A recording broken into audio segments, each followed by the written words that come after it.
that acid treating you, baby girl? Great. Yeah.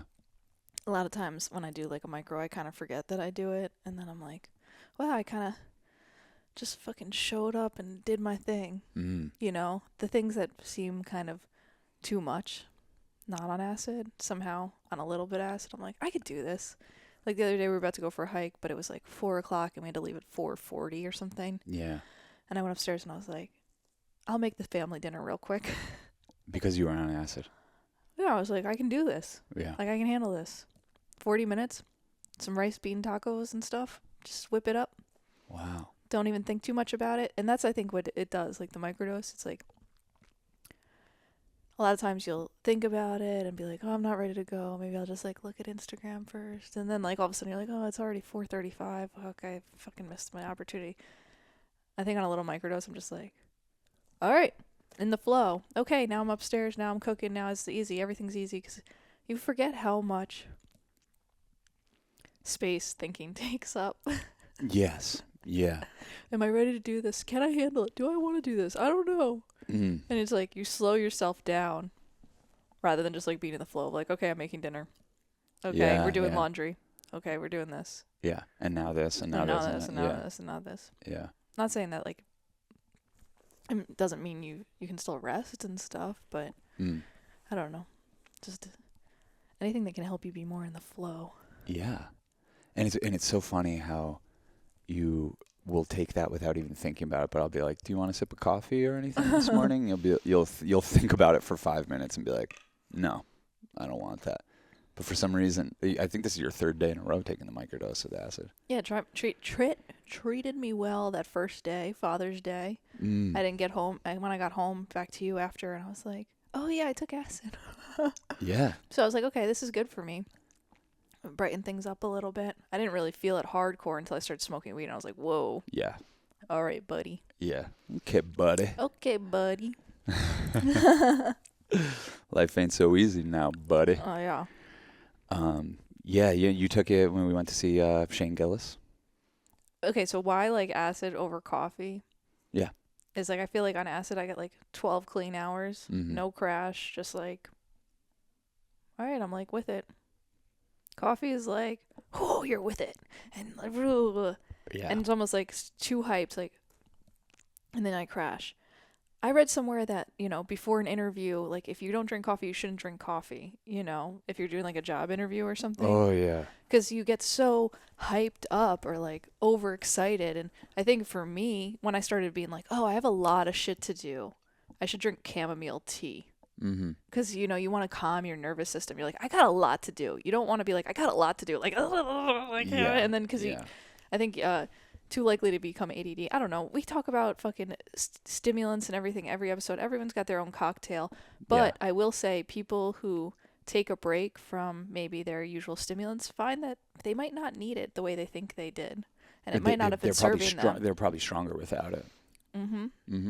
Right now your dad's home. Yes. Back from the hospital. My dad survived. He was in the hospital for 10 days. After we talked about this in the last podcast, we found him on the kitchen floor. And then he went to the emergency room and was in the hospital for 10 days. And, he just had pneumonia. Yeah. Well, turns out.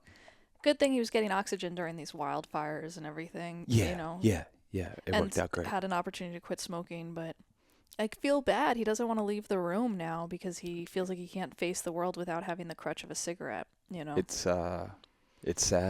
It's sad because his mom is 90 years old, and all he does is make fun of her. She just sits in the room all day. She doesn't do anything. What kind of life is that? This and that. And now he's doing that. And I'm like, oh, life ain't so easy without your fucking shields of protection out there, without the nicotine and all the fucking kratom you take and all the coffee and God knows what else you're mixing in there. You know, it's not so easy to face the world. Try to get him a little microdose. He's like, no, not today. And I'm like, he's going to have no choice. I'm going to start just dosing him. No, I know. That's tomorrow. And he knew today that was a possibility. Not that we're going to dose him without his consent, but that we're going to say, you have to do this today. You know. We've spent enough days in the room. He was like, can I not today? And I'm like, all right, one more day in the room feeling bad for yourself that you can't smoke. And then tomorrow you're going to take this and you're not going to care. Yeah. You're not going to care. You're just going to function. It was kind of cute, though, because your mom was yelling at him about something stupid. He's like, I got to go back to bed. You're making me want to smoke. I never related with my dad more than the urge that to moment. smoke is too strong. I never related with my dad more than that moment. That was this morning. And because for the first time in my life, I saw a different reaction to my mom getting on her bullshit, screaming at my dad about like, did you see this? He stood too far away from me when he tried to hand me this thing. Can you see how much of a fucking idiot he is? And it's like, and he was just like, I'm out of here. Instead of yelling and fighting back and then grabbing a cigarette to like be like, what the fuck? He doesn't have the energy to get into it because he's not on coffee. And he doesn't have cigarettes to mellow out from what all that's going to do to him. So he's just like, all right, I'm out of here. And my mom had to learn a lesson, if anything. I thought it was kind of beautiful. I've been telling my dad that for years. I'm like, that's how you deal with mom. You know, and anyone that's displaying narcissistic personality type of stuff, you know. And she's not like that all the time, but like she can pop into that. I can pop into that. And the only way to deal with it is just not give it anything. Just don't give it anything. Just be like, okay, cool, you're on one. I'll be back. I'll be back. Yeah. But yeah, I was proud of him, and I think that, you know, more interactions like that, like maybe we could just soften the whole environment in that household. I think, you know, we gotta play some music and get just like be outside, like up there and outside. Yeah. Just be like, we're listening to some, you know, Mountain, which he loves, and He loves the band Mountain. I think that could be good. You know, Yeah. I'll grill up some veggies. You know, Yeah. just soften. So we're slowly trying to seduce him out of the room. Well, it's by showing him the scary world that maybe was this household your whole life. It doesn't need to be like that anymore. You know, you're safe here. Mm-hmm. I can only tell him that so many times and have my mom snap at him. You know, like eventually the changes will need to be made in the household if we want him to. You know, it's like okay, now it's like he's alive, thank God, whew, but he's not living yet. So No. how do we get it to a place where he wants to live without these protection mechanisms? I mean, he's on Yeah. Klonopin 4 times a day, so I don't even know how that affects a motherfucker, but it just seems like could make you pretty apathetic about doing anything. Just feels like you'd be neither here nor there on that kind of stuff. But, you know, coming off of that sort of stuff is nerve-wracking, too, with someone who's also very prone to anxiety and stress and then over-medicating in other ways. You just, like, it's such a little delicate dance, I guess. Yeah, it really is. Because I have my judgments about how things should be or what someone's intake should be, but, like, I don't fucking know. Like, You don't know. I That's have why I always no say idea. you can't judge a man by what he has to do to get through a day. No. You really can't. Or a woman. Or a woman, of course. Or non-binary or non-trinary. It doesn't even matter. You can't judge them for what they have to do to get through a day. I think we should lose non-binary because non-binary even validates the existence of the binary, and we should just... Yeah, you're creating a new binary, like, right? By saying you're not part of this binary, you're like, now I'm non-binary, so now I'm part of a binary that's binary or non-binary, and it's like, stop it. Can we stop?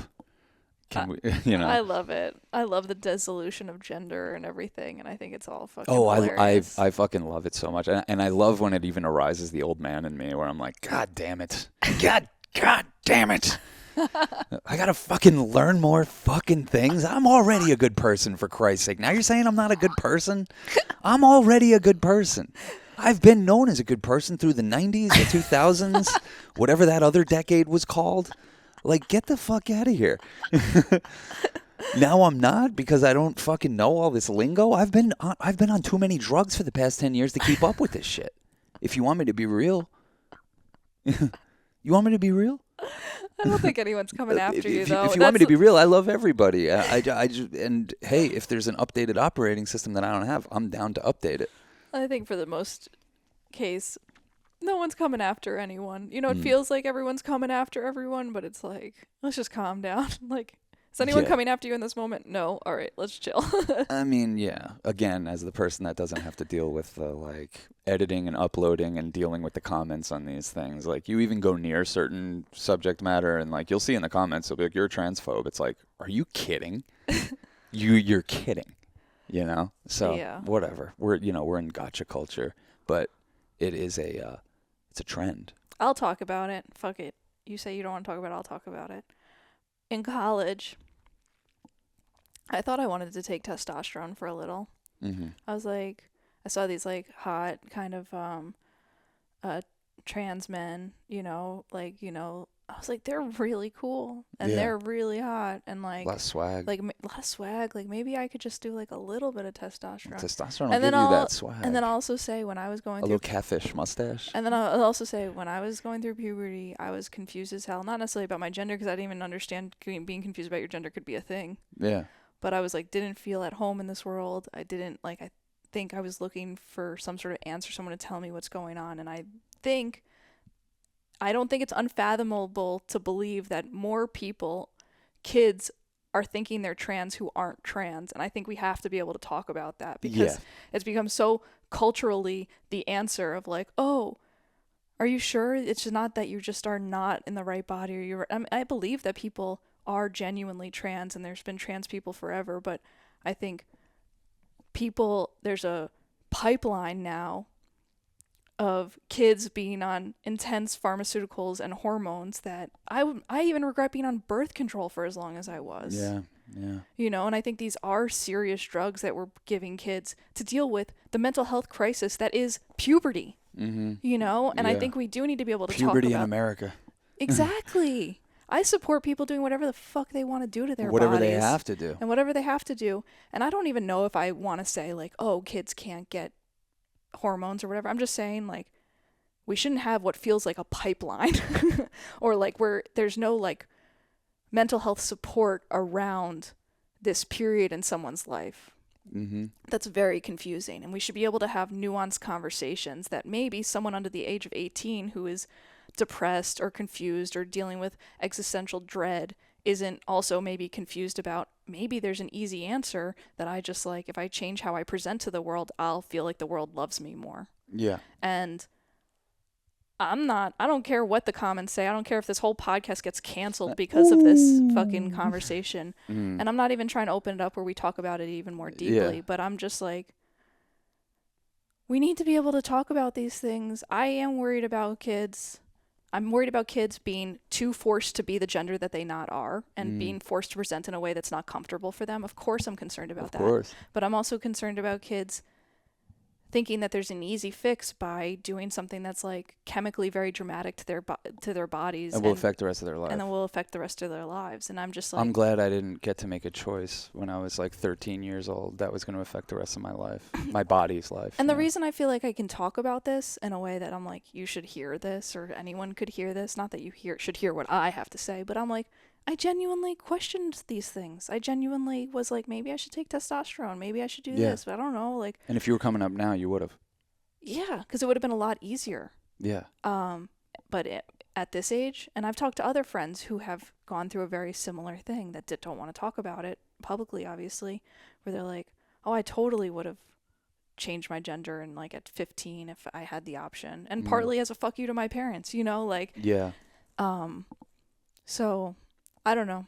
I just and I just want to say, like, everything we're saying is not to reduce anything down. It's just like our observations, And it's not to not support people who have taken the choice to take hormones that are maybe not it's like fucking badass. You're fucking badass. You're awesome. Like I'm glad you're we living. We take drugs that wear off. You're taking drugs that like are gonna fucking change your fucking.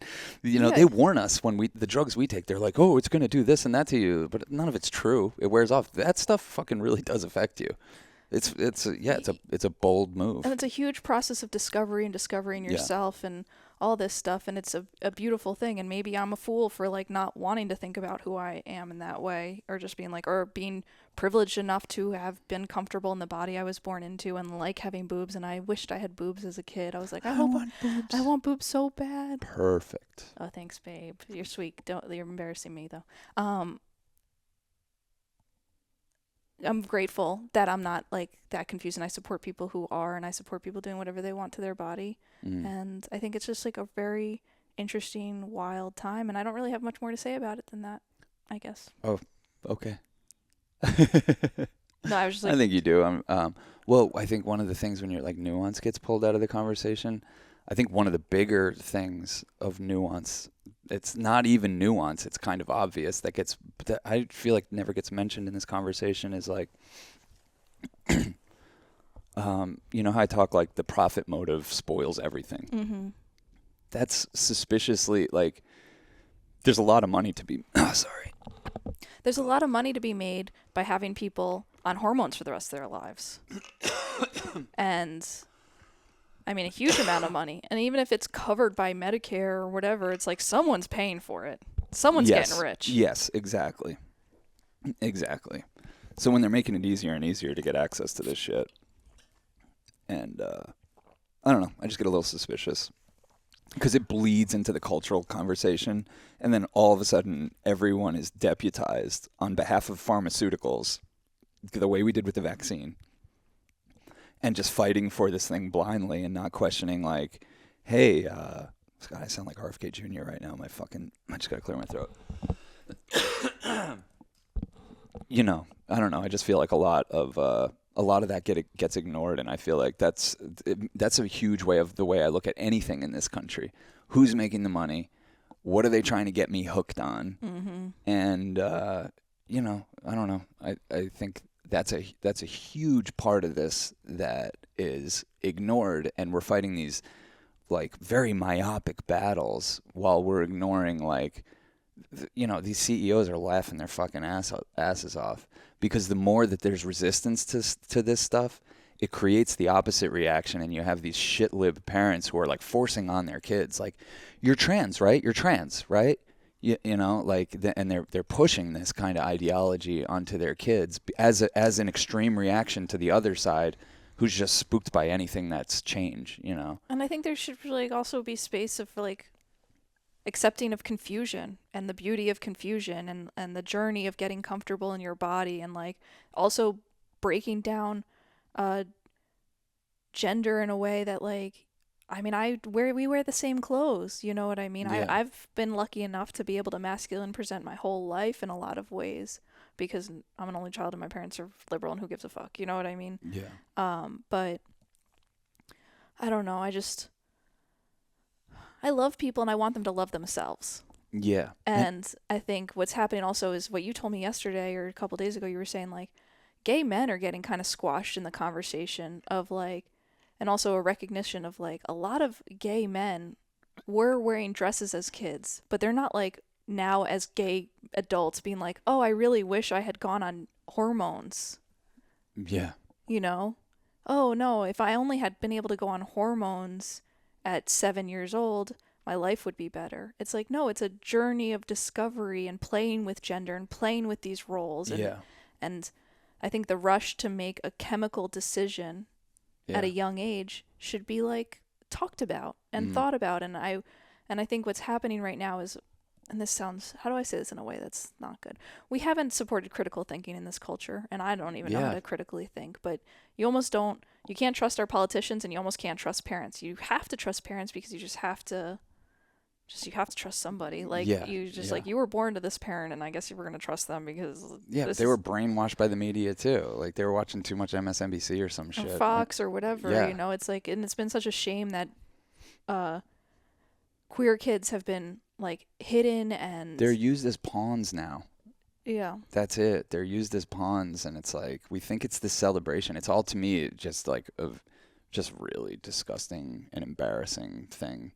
And the profiteers in this country, across the board, it doesn't matter if you're a kid or an adult, they feast on our confusion. Mm-hmm. They feast on our discomfort, and they feast on the American ideal of never feeling discomfort or confusion. We'll give you some ideology that will make you feel way less confused about who you are. We'll give you products. We'll give, you know, you'll be fine. You'll be fine. And you don't have to go through things yourself. You have chemicals to take you through those things. And it's all, like, everything, like, you can see it all through consumerism. Like, it was very convenient for there to be girls and boys, because then we could have all the girls' clothes and all the boys' clothes, and now they're just gonna capitalize on the confusion. And, like, of course. Of course. Everything's, I mean, of course you want people to be whoever they are. Yeah. You know, and present however they want to present and express themselves and call themselves by whatever pronouns or names or whatever. I don't even care. Like, I don't care, but it's also where it starts to make us weaker as people. And these are the signs of a crumbling empire, because I feel like what's valued now is, I want you to treat me a certain way, and I'm going to make it your problem until you treat me that way. I want something from you, and if you don't treat me that way, it's going to be a big problem for you. And putting all your energy into that as opposed to putting all your energy into, I don't give a fuck what you think. I don't care. I don't care what you or anyone thinks. And I think that's a much more long-term, worthwhile investment. Yeah, but that's and easy where to you put your energy. That's easy to say when you're not living in a state that's like making you do weird shit or saying like, you know what I mean? Like it's become so legal and government we're like all controlled. doing weird shit. We all have to work in order to get health insurance. That's basically our government having a policy that says your life and your health is only worth as much as your labor. Mm-hmm. So I'm just saying how insidious this is, and like how you just have to take a look, like this hot button issue of trans, which is just so ridiculous that we've allowed this to become like such a hot button issue. But see what they're doing there, and see how they already did it to us in so many different ways, and how they divide us and they make us hate each other, and they fucking just create fucking new weaponized sensitivities for people to fuck with each other over, and like ever nuanced battle lines are being drawn, and like I'm fucking crossing lines without even knowing. And it's just like, how did this become the culture, as opposed to me, the stronger one would be like, I don't give a fuck what anyone thinks. I'm strong. I have a strong Merkaba. You fucking misgender me, you're a joker. Like, whatever. That you're a fool. You know? I've been misgendered. Like, who hasn't? Yeah, I mean, but I think what I'm trying to think of is like, okay, this is like, it happens aggressively. Like you're female presenting, you're in high school, your teacher calls you he in front of the whole class, embarrasses you, will only use your birth name. Like it's humiliating, and it's and no child deserves that. No, you know what I mean? So there are like this, it's both sides. It's like this fight and resistance, and each side, the stronger they get, the other side gets stronger too. So it's like, I think what you were like, you want to prick the bubble. Yeah. And just be like, saying y'all, both sides of this care way too much. It's, to me, a much more healthy and productive thing when you're like, I don't give a fuck. I don't care what I don't know. It basically switching it from like, no, I need you to do something for me, to I don't care. Yeah, it's unfortunate that like people can't be respectful of like, say, trans children, or respect their identity or respect their decisions. Like, absolutely, we're in a very like bigoted, racist society, and but there's people clinging on to preserving that aspect of our society. There's people who are like, who are clinging to a much more advanced version of us that's not here yet. I'm sorry. There are racists, there are bigots, there are transphobes, there are homophobes. There's all kinds of phobes out there. Mm-hmm. We're not there yet. We're fucking animals, you know? And I think, but the question then becomes like, how do we get there? And I think what you're saying is like, it gets confusing because the more aggressive it is, the more people who are against it become more against it. So it's like this dancing with the tiger of like trying to get your incentives to move forward without, I don't know. All the while, the shareholders are laughing all the way to the bank. Yeah. Because they're capitalizing on our confusion. Yeah. You know, and fucking, I don't know. They're just, they're puppeteering the whole thing. And I just hate to see our culture just kind of like wither away to a bunch of like finger pointing, blame and shame type of thing. And it's just to me, that's like a huge sign of our de-evolution, and it just all feels like very selfish on both ends. Like the people that are clinging to the way things used to be, and the people that are clinging to some fucking far out new way that like just frankly a lot of people just don't understand and can't wrap their head around. Yeah. Like and not only so they can't understand it, they can't wrap their head around it, and they're being bombarded about it everywhere.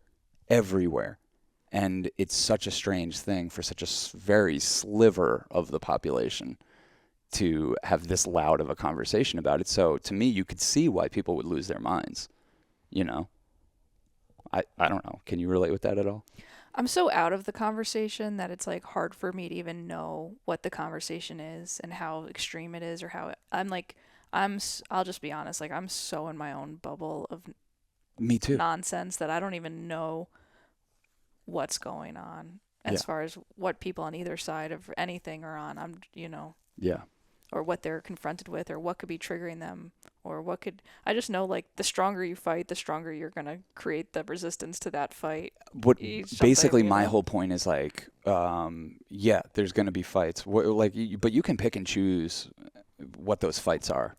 And I feel like the powers that be are laughing their asses off because we're so not focused on that thing anymore. And we just have no sense of, like, a class struggle, which is really the only, like, that's the umbrella for all the other struggles that are happening in America, at least, and probably throughout the world under capitalism. Mm-hmm.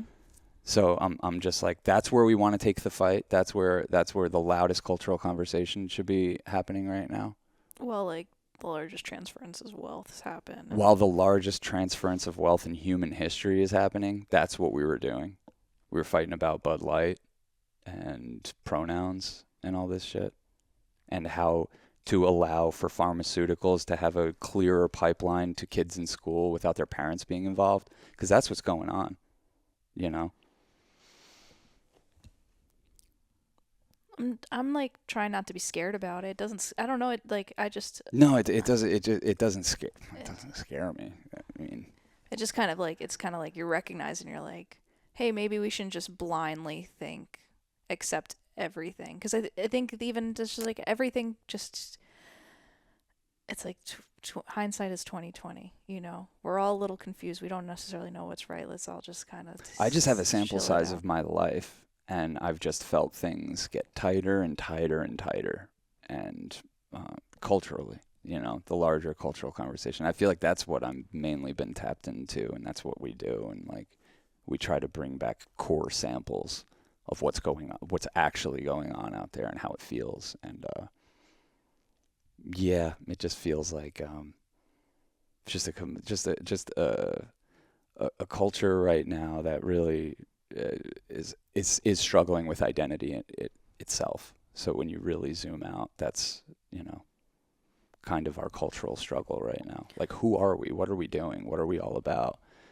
And it's just the different battles that people take up it's always very interesting to me. And I do not have I don't have a pony in the show. I don't think this is the way the saying goes, but this is how I'm gonna say it. Like, the people who judge don't matter, and the people who matter don't judge. Yeah.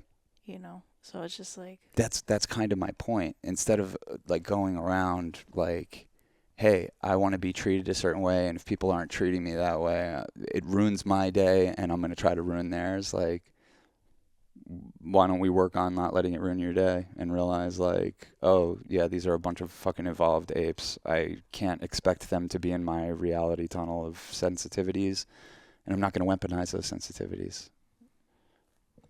I don't know. I think we just want to fight, too. Like, there's probably something because, like, you know, our very average guy. That little film. The little film we did that you filmed on your cell phone, this guy just, like, kicking rocks or hitting rocks. He's just standing in Vancouver, just on the beach, just throwing rocks and hitting them with a baseball bat out into the water. Yeah, and he's so aimless in a way, and he just admits it. He's like, there's no fight for me anymore. And I think maybe there's just something in our energy of, like, being humans that we want to fight. Yeah. And the powers that be, those who are on top, or, you know, they know that. They know that about us. And they know how to steer that. And they're like, all right, let's get them fighting at each other. Yes. And about something where we can just throw a rainbow on our product and anesthetize them. Yeah. Yeah, exactly. And just keep them buying shit. I was thinking about this the other day, too. Like, I was like, I'm like, everywhere we go, because I was joking with my friends how we used to go down to the city and shop. Yeah. And I was like, I don't even like shopping, and why would we do that? And we were just like, I don't know, there's, like, nothing else to do. And then I just had a moment where I was like, oh, you can't go anywhere in this world and not shop. Like, that's what it is. This place is a fucking it's mall. A mall. Yeah. We've been saying that for years, since we first started traveling this country together. Everywhere you go, they want you to buy something. Not only do they want you to, you have to. You have no choice. That's the only thing to do. It's consume. Mm-hmm. Yeah, which kind of takes you out of the mode of critical thinking, because you think products are filling that void. and they're really not. You know, I don't know what could. Well, now they got it where you're like, I don't have to like be liberal. I don't have to do anything to support trans rights except buy this product. Yeah. Yeah. Which is just ridiculous. Like, that's the biggest way they pull the wool over our eyes, is thinking that you're buying your way into a more just and socially conscious future. Oh. Like, that's yeah. really not how it's gonna happen. No. And I hate to fucking burst other people's bubbles. It ain't gonna happen in an election booth either. And because that's just another form of consumerism. Mm-hmm. It's like, hey, we've whittled it down to 2 choices out of 360 million people. Who are you gonna buy? Which one are you gonna buy into and have to defend for the next 4 years? You know, like, why would you play that game? Mm-hmm. Why would you pull your life into that binary? Yeah, that might be a conversation for another day. Oh yeah, absolutely. I know. I don't even. I so don't fucking care about that world. But in a zoomed out way, all this shit is very interesting to me. Yeah. In a really zoomed out way, yeah. You know. So yeah, it's really, I'm never really passing judgment on like individuals or groups of people. It's just really I pass judgment about the system that we all consent to, and I say there's ways to question that system in almost every action we take and every reaction we have. And I try to align myself with just more of a critical thinking, and I'm not always good at it, you know. When coronavirus first came up, like I was just like, don't tell me, I don't want to know. Like I just didn't want to know the information because I didn't want to have the reaction that would have me in this conversation, that would have me, okay, am I going to be a masker or this and that, and, or you know, am I going to be a vaxxer or an anti-vaxxer? I just did not want to get pulled into that stuff, and I feel like I still haven't. You know what I mean? Like, yeah, coronavirus was real. It took out a lot of people. The numbers were probably greatly inflated because behind the scenes there was a gigantic transference of wealth going on, and they needed to keep us scared. And once the transference of wealth was done, they take down the death toll. They kind of say, the vaccines don't really work. And they just move on. Record profits, everybody's happy, and they move on. And who's left holding the bag? The American people. And what are we going to fight about now? Fucking drag shows? Are you kidding me? Are you fucking kidding me? We're not going to talk about what just happened to us? It's also crazy that everyone's like, record inflation, and then it's also record profit. So it's like, oh, they're just using this term of inflation to fleece every last dollar you have. Absolutely. Like, the peanut butter's not that much more because it needs to be that much more. It's that much more because they're like, we can get away with it right now. Yeah, exactly. And when you buy their narratives of like, oh, supply chain issues, or like, hey, no one wants to work, you're actually fueling the problem.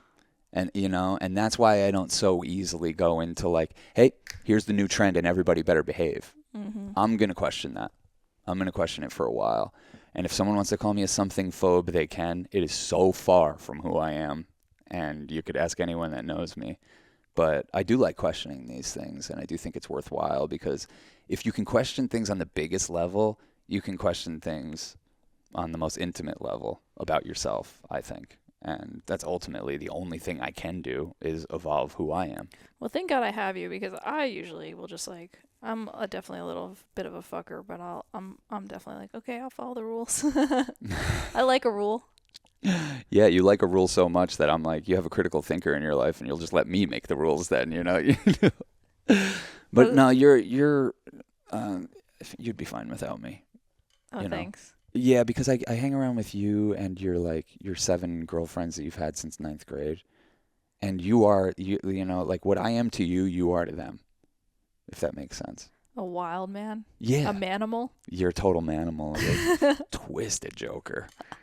You know? That's what I'm saying. Like we were saying in the podcast that we just put out on. Oh, yeah, we did one that was too spicy for YouTube. We just like started talking and we're like. We got a little too personal and crazy again.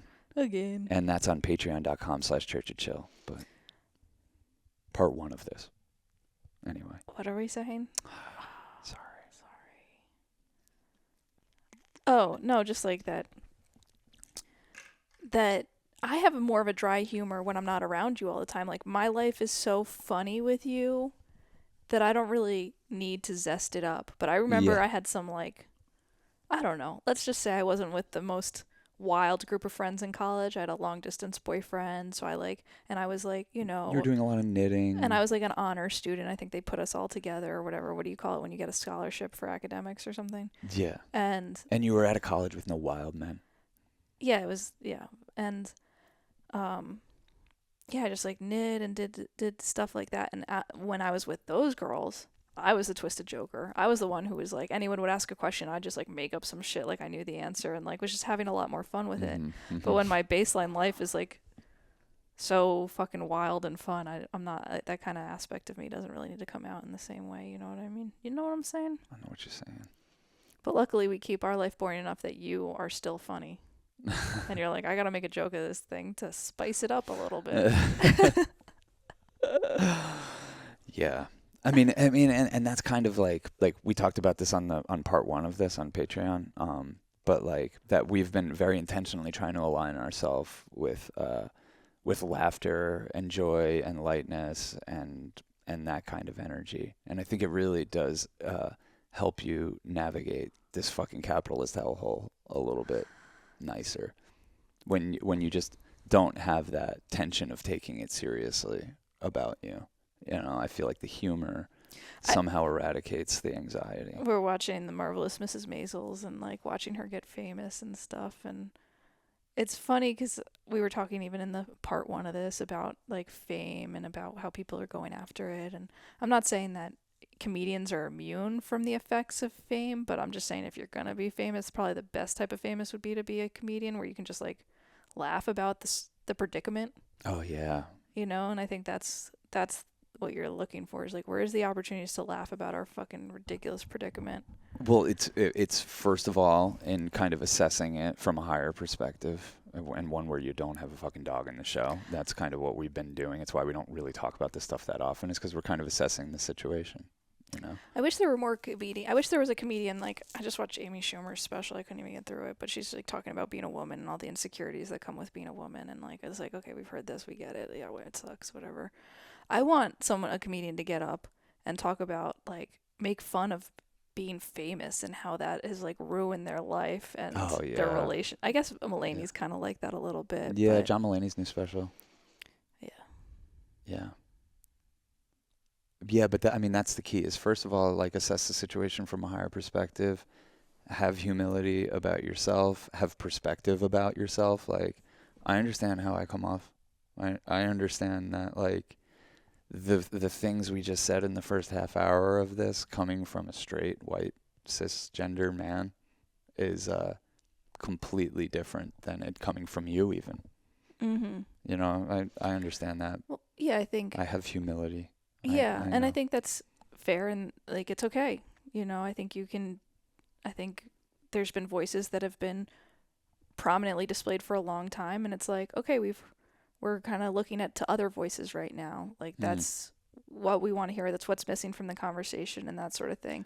But unfortunately, what happens is I think people so badly want their voice to be heard and want what they have to say to be important that they're being like, okay, maybe changing my pronoun. I'm not saying this is most cases, and I'm not trying to downplay people's journey in trans or whatever. I just have read some accounts from people talking about like detransitioning and kind of partly why the reason they transitioned in the first place is like there's like they were recognized. A Tumblr conversation going on, and if you're a they them, you're like more valid part of the conversation of whatever it is you have to say. Mm-hmm. I'm not even saying good or bad or ugly. I'm just saying, like, it's interesting.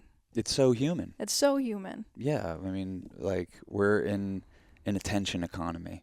Attention is the new oil, and yeah, we're having attention deficit, and you can feel the different ways people are trying to get attention. Well, for us, it's like doing shit like this and being very open about throupling and doing psychedelics, and we want people to accept us, but I also know, like, there's going to be a lot of people that don't, and I don't give a fuck about them. Well, it's like the 33 rule, that 33 people are going to love you, 33% of people are going to hate you, and 33% of people aren't going to give a fuck. But I will say that I think, like, attention, it's also like love, because I have a friend whose brother is autistic, And Epilepsy. yeah, and he's going through a period of questioning his gender, and I think it's difficult for her parents, and it's because they want him to be accepted. But I think there's like kind of this conversation happening where it's like, to his parents, it's like, oh, we don't want you to be rejected, and to him, it's like, I want to be loved and accepted so badly. I'm not talking for him because I'm maybe projecting or whatever. I'm playing in this territory of something I don't really know that well. But it seems from an outsider perspective of someone who, that maybe he's looking for a pathway to be loved, and as someone who hasn't had a relationship, maybe looking for, oh, there's this really accepting, loving queer community that like loves you for who you are, exactly as you are, but kind of the ticket into that community is having to be queer. Do you know what I mean? Yeah, which is kind of exclusionary. It's weird. It's like this whole thing's about inclusion. Like you come up with a whole new set of rules where it's like fucking vast swaths of the population are not included. But it's interesting because when you see stuff like that happen, it gets me thinking of like, I'm happy for him that he's questioning his gender and wants to maybe see what it feels like to go by she, her pronouns and maybe a new name, but like doesn't necessarily want to wear female clothes or whatever. It's like, but there's part of me that looks at it and it's like, what do we know about everything? Like, what do we know as the foundation of life is like love. And when we think about the foundation of life and love, it's like, what do people want? They want to be loved. And what are we doing is we're having like new pathways for people to find love and acceptance in their heart, which is beautiful. And that should be a very strong pathway. But it becomes concerning if it becomes like a pathway stronger than other pathways where you think, oh, you need to do something or go by different pronouns or be alternative to find the love and acceptance that you so crave in this life. Yeah, very well put.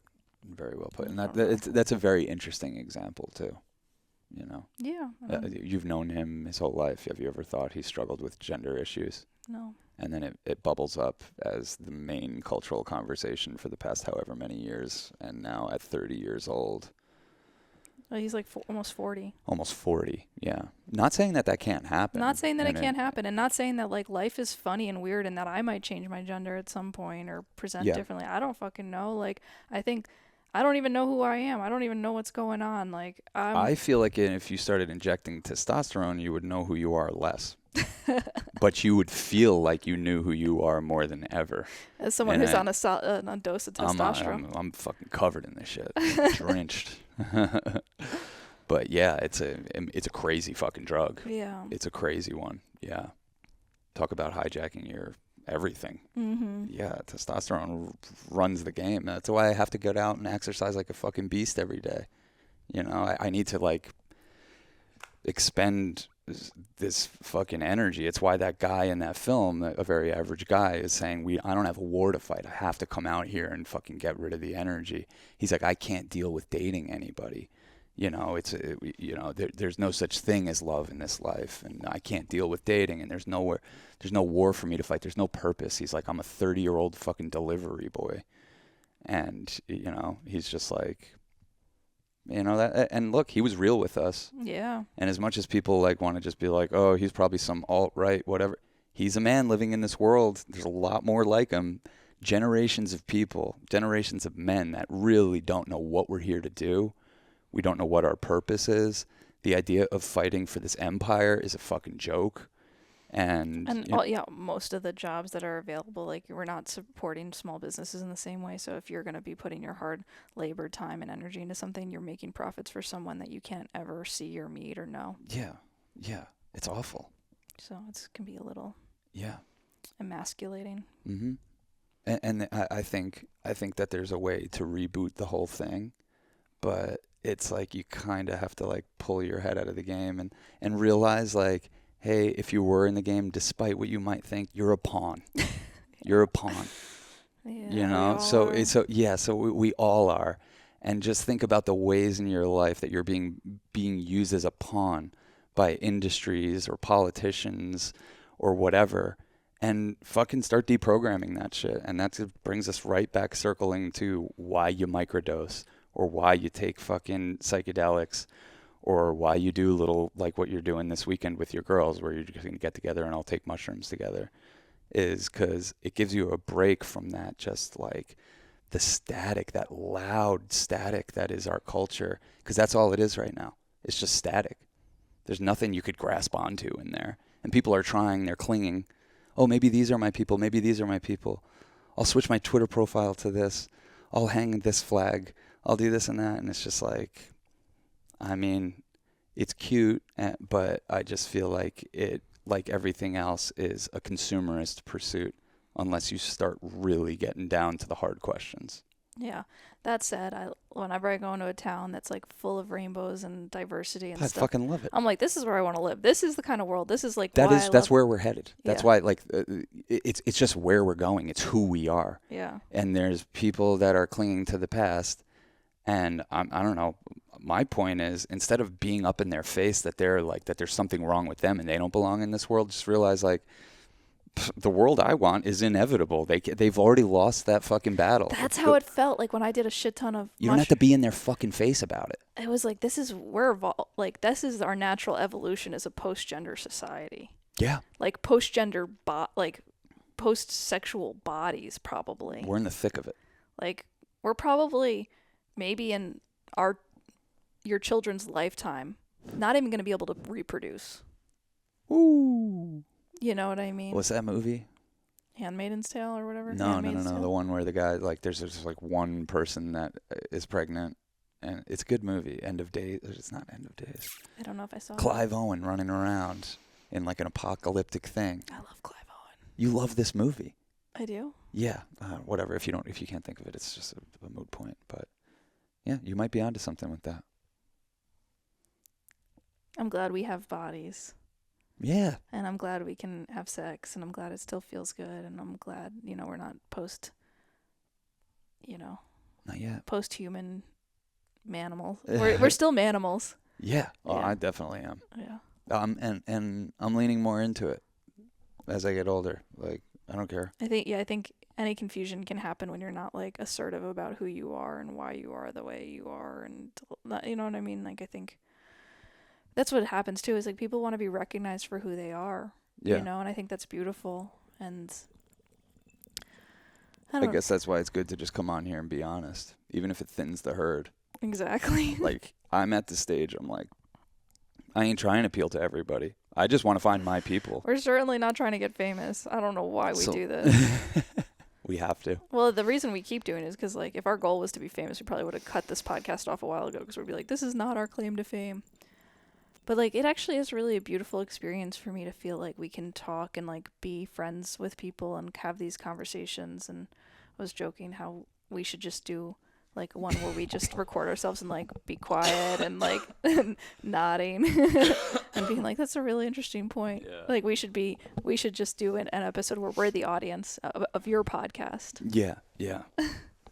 and you know what's a good fucking thing to mention, even though it seems really obvious, is like, and we certainly have this, have a bunch of friends that have different views than you. Like, fucking everyone we know falls on a different part of the spectrum and has different beliefs and different political ideologies. And, like, it's okay to be friends with somebody who you're like, I don't agree with everything they say. It's okay to be a fan of somebody and say, I don't agree with everything they've ever done. Well, and I also it's okay. Also, like, I feel like a younger version of me wanted everyone to feel about life the way I felt about life, or think about people, or think about things. And so it all just felt like a fight. Like, how can I convince you that how you see the world is wrong? That's the bargaining stage of your grief about life. Yeah. And now we're more in the acceptance stage. And with acceptance, you can come the humor of the ridiculousness of this whole thing. Yeah, totally. And how hard people fucking fight.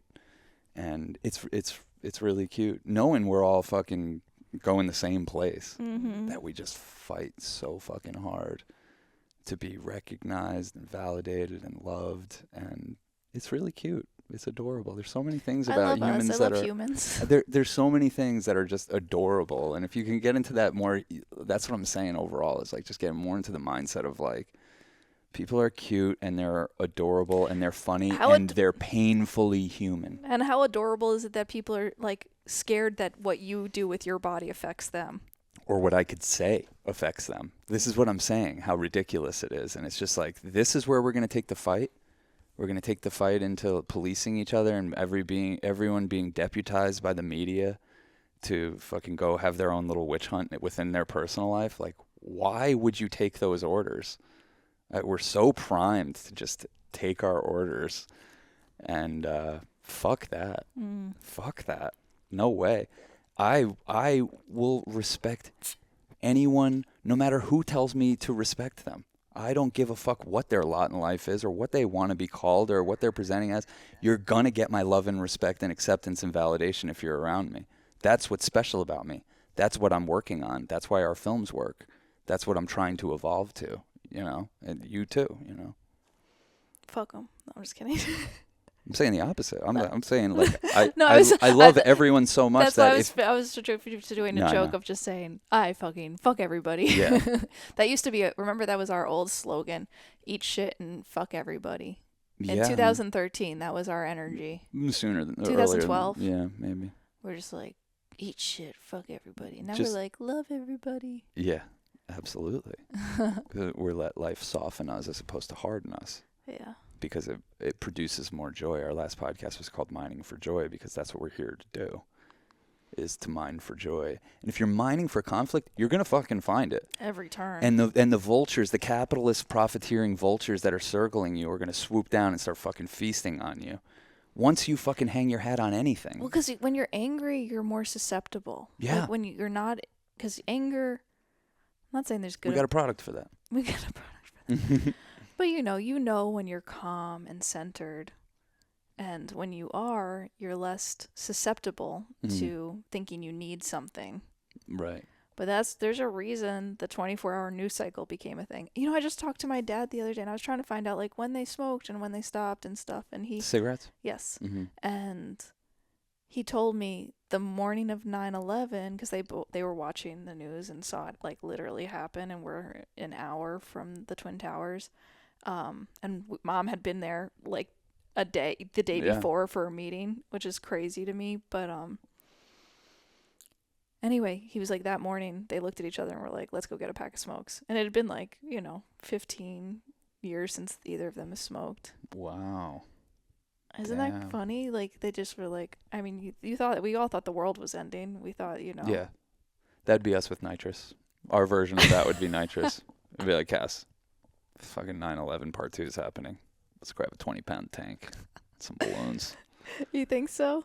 I don't think that would be it for me. No? What would be it? What would be your pack of cigarettes on 9/11? These Zins. I mean, these Zins Oh, are fucking yeah? the shit, man. Ooh, you like this? You like this product? You got a little.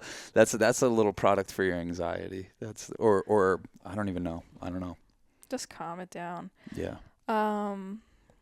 Anyway, my point of it was just like, that was really the moment that our world changed, but not for the reasons you think. It's just like the vultures were like, oh, we can get them scared and we can sell them shit 24/7 by keeping them. I remember my parents were glued to the TV. I mean, Yeah. decades. Yeah. Your parents are still glued to the TV, you know That's what I when mean? it started. Yeah, it's That- like, that- we can't miss something. A fucking plane might fly into Yeah. the World Trade Center if Yeah. we turn off the news. Yeah, and really what they crave is that feeling of feeling alive and part of something again. So, and they know the news gave it to them that one day, or for months after, it just gave it to them in spades. And they're like, maybe it could give me that feeling again. I know what's going on. That chemical rush of feeling connected, and I know what's going on. But and I'm look at this, but and they I'm look angry and with everybody. and scared. Yeah. Very George W. Bush vulnerable. had like a 95% approval rating for months after 9/11. Like, this was the worst fucking person we could have possibly had as our president, and he had his approval rating skyrocketed. Everyone in this, and I know because I was working at the deli, everybody from all ends of the political spectrum were on the same page, and they were angry about the same thing, and we were united in our anger. I remember. And it was our first time doing that. And it's scary. My first thoughts were, why did they do this? Like, there has to be a reason. Yeah. And, like, that is so anti-American to, like, entertain. But I was just, like, a kid, and I was just like, people do stuff for a reason. There's a reason they did this. Not that it's Yeah. justified or right or that we shouldn't retaliate, but, like, can we talk about why this happened? Absolutely. And why we're such a threat to them that they want to attack us? And maybe we can unpack that before we attack them more. Like, can we transmute this energy for once? Like what the hell? No, this is a fight, and it's going to be a fight. And thank God at the time, like, I was 19 years old, 20. And I thank God for punk rock. Like, I went and saw Leftover Crack play a show in the smoldering rubble of 9/11 down at the Knitting Factory. Fucking 4 days later, the Knitting Factory is like 6 blocks from there, and we packed it in there, and they came out and fucking said we had this coming, and like they just like really gave like an extreme, just like a takedown of American exceptionalism. Yes, yeah, at a moment when, man, nobody would touch that. And they had a fucking paper mache, fucking Twin Towers this wasn't on the exactly, stage. This is a little tasteless. Of course. Yeah. I mean, they're a fucking over-the-top punk band, you know. But the politics were right, you know. The performance, the theatrics of it, that's just them trying to get attention. But the politics were on. And, like, you know, they listen to, like, a guy like Michael Parenti, who will really kind of put this into perspective. Anyone want to go down to a political YouTube rabbit hole, look up Michael Parenti's stuff. Like, he is the GOAT of that shit and questioning the empire and just putting things into perspective. But yeah, we it was our karma. We definitely had it coming. But my point is, like, the scary thing in the aftermath was everyone was on the same page. And it's a scarier thing than you think when everyone's on the same page. Well, that's when the Patriot Act went through, and everyone just like gave up all their rights. Iraq War, like, say, Yeah. Cool, we'll consent to A war we don't 24-hour understand. surveillance on us, and a war we don't understand, multiple wars on multiple fronts that we don't understand, and we don't know why we're there. Just who cares, whatever. So it's actually something to, like, especially we're in a less consequential moment when it comes to this stuff. I mean, I know that there's people being hurt and killed and all that stuff, but it's not on the level of 1 million dead Iraqis. So the fight we're currently in can be looked at in this way of, hey, maybe it's a good thing that we're not all on the same page all the time.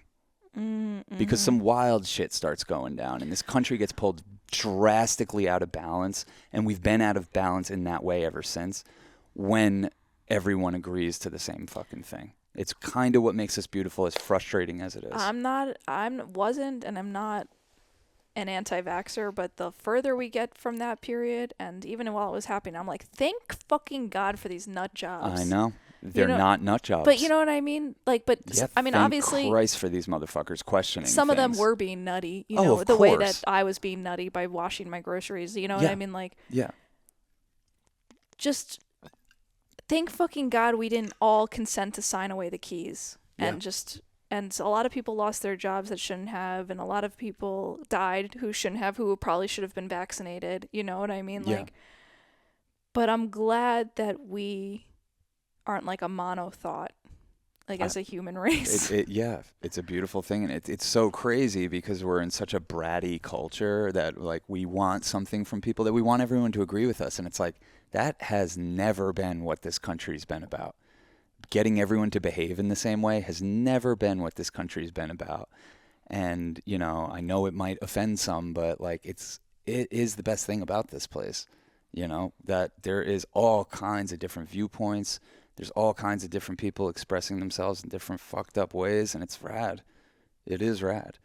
And yeah, I'm here to just watch and assess and try to mine for joy, make fun out of things, right? That's all you can do. What's this? This is our mining for joy handshake. Yes. He's Should I take a dab yeah. for the I think people? we pretty much We did it. We did it. We really did it. So now you can watch me take a dab. I was like, I have nothing to talk about. Oh, I'll just talk about the one thing I've been avoiding talking about. Well, that's an interesting thing maybe to wrap this up on. Why haven't we talked about this stuff before? Well, 'cause you were like, it's a bad idea. 'Cause I don't look at the comments, and you say it's a bad idea that, you know, people get really sensitive or it comes off bad. And, like, there are people who are genuinely getting hurt right now for being who they are and for transitioning and stuff like that. So to touch this in any way that's not just like, unwavering support of the transgender community seems like you're a bigot. So it's like you put yourself in a category of like, oh, like, of course, I don't think people should go into jail for wearing a dress. Of course, Yeah, I don't give a fuck. Like, of course, I think this is like ridiculous, and the politics of it are so scary, and I stand with those people and I support them. But I also think, as a human being who has not much to lose right now, besides like maybe a YouTube channel or something. Yeah, who cares? Who cares?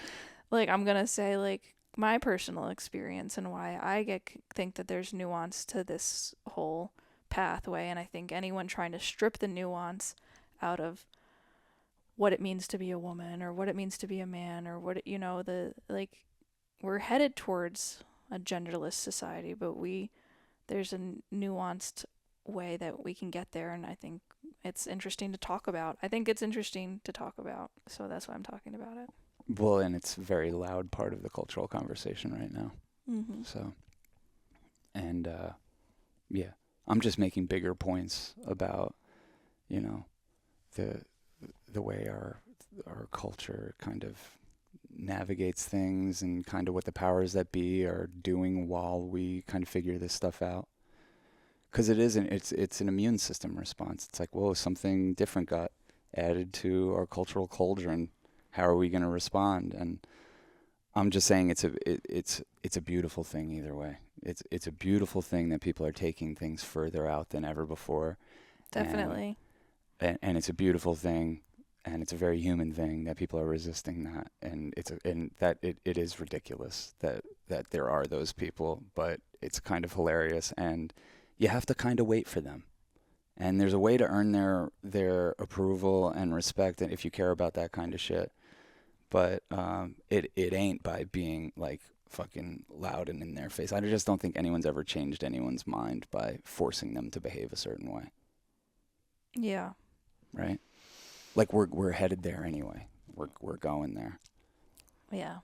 I think that's what keeps me feeling calm about everything, is it's like the arc of we're just like the human experience is just going to inherently become more diversified. There's no way to stop the train that's happening, because we are God experiencing itself, and we've done a lot of pass-throughs in a certain way. Yeah. And now it's like it's going to start getting crazy. It's about to start getting so insane. Yeah. I mean, it already isn't so insane, but like people putting robots in their body, and us putting weird drugs, and people changing their body parts and taking different hormones and stuff. Like the human, like we are meant to experience ourselves and experience what this life can have to offer, and it's like a beautiful thing, and it's awesome. It's a beautiful life. It's a beautiful life. And you know, I just support freedom. As much as, like, I love that that's what this country stands for. And I guess we're more free than I can't really speak to it. I haven't traveled and lived enough places to know. Yeah. But I know it's an American ideal, and I think most people would put that as the top of their American ideals. So I think we should respect that and let people do whatever the fuck they want to their bodies, put whatever drugs in their bodies, cut whatever off their bodies, add things to it, change their name, change their gender, change things I can't even think because people haven't started changing them yet. I support all that. But I also support people's freedom to be like, fuck that. Because that is who we are. Like, everybody has that inside them. You know, like, as above, so below. You're going to see that stuff play out on the biggest levels. And it's just like, I don't know, having acceptance with that, I think, brings us closer together. And right now, it just feels like the ever-nuanced battle lines are bringing us further apart, or so we think. A tightness. It's a tightness that I've felt happening since 9/11. And, half my life was before 9/11, half has been after. There's just been a growing, like... Well, if you make your life mission to change other people, you're going to have a really hard time here. Yeah. Yeah, definitely. Make your life mission to change yourself. You're going to have a great time. Let's have a great time. Cool. Yeah, let's have a great time. I did say I was going to do a dab. and you told me before this started, you're like, oh, you're just going to take a dab of, what is this, the most powerful sativa and the most powerful indica mixed together? Yeah. Talk about neither here nor there. That's that's what this one is. Neither here nor there. Don't have a cow. Be here now. Mm-hmm. You want to shout out our Patreon? You want to hype it up for a second? See if you could do a little promo while I rip this? Let's see. Yeah, we have a Patreon, and if you're not on it, it's the best Patreon out there. I mean, for $2 a month or less, fucking 50 cents. Or more or if more, you're generous. You can get access to podcasts where we're more vulnerable than this, and big shit talkers and assholes and whatever, and figuring life out. And if you want to have a front row seat to that chaos, you can. We have music show that you put together. Come on, act like you care. Like, I'm come on, do it. Do a promo. I'm trying. We have a music show. Look, we've done 160 episodes of this shit. Boom. Patreon.com/churchofchill. You'll find bonus episodes there where we're a lot freakier than this somehow. You'll find Boys Club. That's mine and Joey's secret podcast where we talk about fucking all the weird shit like paying for hand jobs. And we have a radio show called Church of Chill. We're 160 episodes deep. And, the last episode we took some ketamine and listened to a bunch of 80s songs, and I suggest you do the same alongside with us. Mm-hmm. Is it that hard? It's not my To strong suit. just be like, let's have some gusto about the one way we make money right now. Come on. Patreon.com/churchofchill. You love it, Cass. I love it. Well, you love me. I do. I knew me. you'd blow it. You set me up for this shit. I know. All right. We're neither here nor there. Neither here nor there. All right. It's Church of Chill. It's Sean and Cass. This is the Very A podcast. Thanks for joining us. See you on the other side. Peace, love, and magic.